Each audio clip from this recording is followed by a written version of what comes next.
तो दोस्तों कैसे हैं आप सभी लोग। आज के इस वीडियो में हम लोग जानेंगे कि मिट्टी का संरक्षण क्यों आवश्यक है। अब देखिए, मिट्टी को तो आप लोग जानते ही है, आपको समझ में नहीं आ रहा होगा संरक्षण, तो हम आपको बताते हैं कि संरक्षण का मतलब होता है बचाव, यानी कि मिट्टी का बचाव करना क्यों आवश्यक है और इसके संरक्षण के उपाय क्या क्या है, यानी कि इसे कैसे बचाया जा सकता है। आप समझेंगे, आप तो समझ रहे होंगे कि मिट्टी तो बचा हुआ ही है, लेकिन नहीं, आपको हम बता रहे हैं कि मिट्टी क्यों नहीं बचा हुआ है। देखिए, आज से कुछ समय पहले फसल का आप देख रहे होंगे कि बहुत ज़्यादा उपज होता था, लेकिन आजकल आप देखिए कि उपज बहुत कम हो गया है। तो इसी को तो मिट्टी का ह्रास बोला जाता है। या नहीं तो आप पेड़ पौधे को काटते हैं, वहाँ पे पेड़ पौधे नहीं लगाते हैं, तो मिट्टी जो कट के नदी के सहारे या बाढ़ के सहारे बह के एक जगह से दूसरे जगह चला जाता है, ये सभी मिट्टी का ह्रास ही है। तो मिट्टी को कैसे बचाया जा सकता है, मिट्टी का संरक्षण क्यों आवश्यक है और इसके संरक्षण के उपाय क्या क्या है, आज के इस वीडियो में हम लोग यही जानेंगे। तो आप अभी तक भी अपने इस चैनल यानी कि बोर्ड क्रैकर को सब्सक्राइब करके और वीडियो को लाइक नहीं किया, तो आप फटाक से इस चैनल को सब्सक्राइब करके और वीडियो को लाइक कर दीजिए। तो चलिए देखिए, यहाँ पे क्वेश्चन जो है वह है कि मिट्टी का संरक्षण क्यों आवश्यक है। जैसा कि आप स्क्रीन पर देख सकते हैं कि मिट्टी का संरक्षण क्यों आवश्यक है और इसके संरक्षण के उपाय क्या क्या है। तो देखिए यहाँ पे क्या कह रहा है कि चट्टानों के, सबसे पहले तो मिट्टी का संरक्षण आवश्यक क्यों है। तो देखिए, चट्टानों के टूटने फूटने तथा भौतिक रासायनिक एवं जैविक परिवर्तन के कारण मृदा यानी मिट्टी का निर्माण जो है बहुत ही धीमी गति से होता है। तो सबसे पहली बात कि मिट्टी जो आप देख रहे हैं यह इतना आसानी से नहीं बनता है।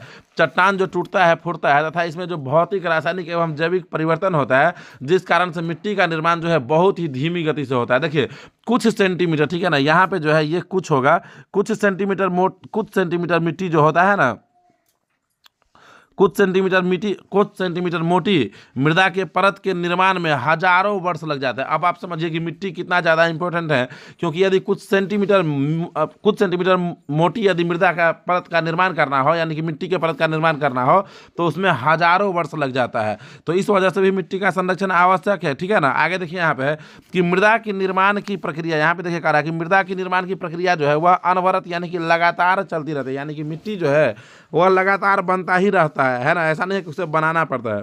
अब जैसे कोई चट्टान है, वह टूटता है फूटता है, धीरे धीरे छोटा होता जाता है और वही जाके मिट्टी का रूप ले लेता है। तो मिट्टी का निर्माण तो अनवरत चलता ही रहता है, लेकिन चूंकि बहुत धीमी गति से निर्माण होता है, इसी वजह से मिट्टी का संरक्षण आवश्यक है। आगे देखिए यहाँ पे कह रहा है कि इसके निर्माण में चट्टान, जलवायु, वनस्पति, जीव, पशु मुख्य भूमिका निभाते हैं। कह रहा है कि इसके निर्माण में, यानी कि मिट्टी के निर्माण में जो है चट्टान, जलवायु और वनस्पति, जीव, पशु मुख्य भूमिका निभाते हैं। अब हम लोग जो है मिट्टी का संरक्षण कैसे कर सकते हैं, यह हम लोग जानेंगे। तो सबसे पहले जो है हम लोग क्या करेंगे, यह देखिए, मृदा संरक्षण के उपाय निम्नलिखित है। यह आप यहाँ पे लिख देंगे कि मृदा संरक्षण के उपाय निम्नलिखित है।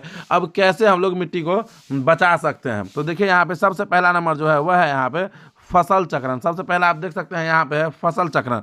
अब फसल चक्रण करके है जो है हम लोग मिट्टी को बचा सकते हैं। अब फसल चक्रण क्या है, इसको आप लोग समझिए कि फसल चक्रण हम लोग किसे कहते हैं। तो देखिए यहाँ पे फसल चक्रण किसे कहेंगे, तो आप देखिए अपने गांव में आप देखते होंगे लोग क्या करता है, यदि नहीं जानकारी रहता है तो एक ही भूखंड पे बार बार, भूखंड का मतलब है यानी कि भूमि का टुकड़ा, एक ही भूखंड पे बार बार एक ही प्रकार के फसल लगाते हैं, जिस वजह से क्या होता है कि मिट्टी में किसी न किसी खास पोषक तत्वों का कमी आ जाता है। लोग क्या करते हैं, तो एक ही भूखंड पे बार बार एक ही प्रकार के फसल लगाते हैं, जिससे मिट्टी में किसी खास प्रकार के पोषक तत्वों की कमी आ जाता है, जिससे क्या होता है कि उसका उत्पादन क्षमता कम हो जाता है। यदि आप एक ही भूखंड पे बार बार एक ही प्रकार का फसल लगाएंगे, तो इससे क्या होगा कि मिट्टी में जो है किसी खास प्रकार के पोषक तत्वों का कमी आ जाता है, जिससे उत्पादन क्षमता कम हो जाता है। अतः एक ही भूमि पर ऋतुओं के अनुसार विभिन्न प्रकार के फसलों को उगाना ही फसल चक्रण कहलाता है। तो देखिए, एक ही भूमि पर बार बार एक ही प्रकार का फसल न उगा करके उसमें एक ही भूमि पर बार बार अलग अलग प्रकार का फसल उगाया जाए, तो इसी को हम लोग फसल चक्रण कहते हैं। अब फसल चक्रण से फायदा क्या है, तो पहली बात तो आप यह समझ लीजिए, आप लोग जो पढ़े हैं फसल चक्रण में जो आप लोग पढ़े हैं कि एक ही भूमि पर बार बार एक ही प्रकार के फसल लगाने से उसमें किसी खास पोषक तत्व का कमी आ जाता है। यदि आप एक ही भूमि पर बार बार अलग अलग प्रकार की फसल लगाएंगे, तो उसमें उस पोषक तत्व का कमी नहीं आएगा और उसमें क्या होगा कि उर्वरा शक्ति जो है वह कम नहीं होगा, उपजने का क्षमता जो है वह बहुत ही ज़्यादा रहेगा, यानी कि उपजने की क्षमता कम नहीं होगा। आगे देखिए यहाँ पे कह रहा है फसल चक्रण कहलाता है, ये तो हो ही गया। आगे कह रहा है कि फसल चक्रण से मिट्टी में पोषक तत्व की क्षतिपूर्ति हो जाती है। फसल चक्रण जो होता है, तो इससे यदि मिट्टी में किसी खास प्रकार का पोषक तत्व का कमी भी हो गया, तो वह भी पूर्ति हो जाता है।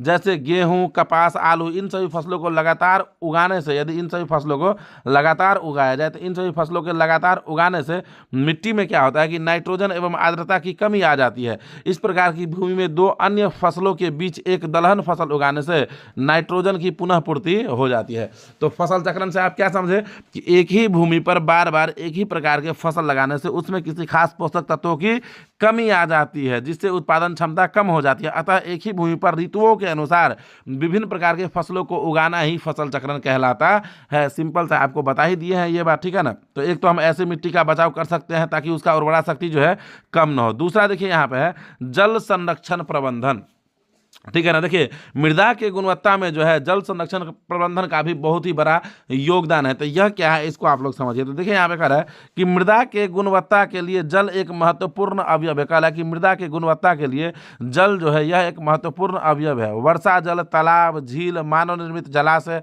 भूमिगत जल, जल की उपलब्ध मृदा की गुणवत्ता के लिए आवश्यक है। कह रहा है कि मृदा की गुणवत्ता बनाए रखने के लिए भी जल जो है वह भी एक महत्वपूर्ण अवयव है। वर्षा जल, तालाब, झील, मानव निर्मित जितना भी जलाशय है, चाहे वो भूमिगत जल की उपलब्ध मृदा की गुणवत्ता के लिए आवश्यक है। भारत में वर्षा की असमानता भूपृष्ठीय जल तथा भूमिगत जल स्रोतों को प्रभावित करती है। अतः वर्षा जल का संचयन, जल का संरक्षण तथा भूमिगत जल की पुनः पूर्ति मृदा के लिए आवश्यक है। इस प्रकार से आप इस क्वेश्चन का जवाब दे सकते हैं। यह क्वेश्चन देखिए इसमें आप एक ही क्वेश्चन नहीं पढ़े, आपसे यह पूछे कि जल संरक्षण प्रबंधन क्या है, इसका भी आप जवाब दे सकते हैं। आपसे यह पूछे कि फसल चक्रण क्या है, तो आप इसका भी जवाब दे सकते हैं। आपसे यदि यह पूछ ले यहाँ पे कि मिट्टी का संरक्षण क्यों आवश्यक है, इसके संरक्षण के उपाय का वर्णन करें, तो आप इसका भी जवाब दे सकते हैं। एकदम आसानी से आप इन सभी क्वेश्चनों का जवाब दे सकते हैं। या सिर्फ फसल चक्रण भी कभी कभी पूछता है तो आप जो इसका भी जवाब दे सकते हैं। तो आप हमें बताइए कि आप अभी तक वीडियो को लाइक करके या चैनल को सब्सक्राइब किए हैं या नहीं किए हैं। यदि नहीं किए हैं तो वीडियो को लाइक करके चैनल को आप लोग सब्सक्राइब कर लीजिए, ताकि जितना भी टॉप मोस्ट VVI ऑब्जेक्टिव या सब्जेक्टिव क्वेश्चन है क्लास 10th के बोर्ड एग्जाम 2026 के लिए टोटल का टोटल आपके पास जैसे ही वीडियो डले तुरंत पहुँचे।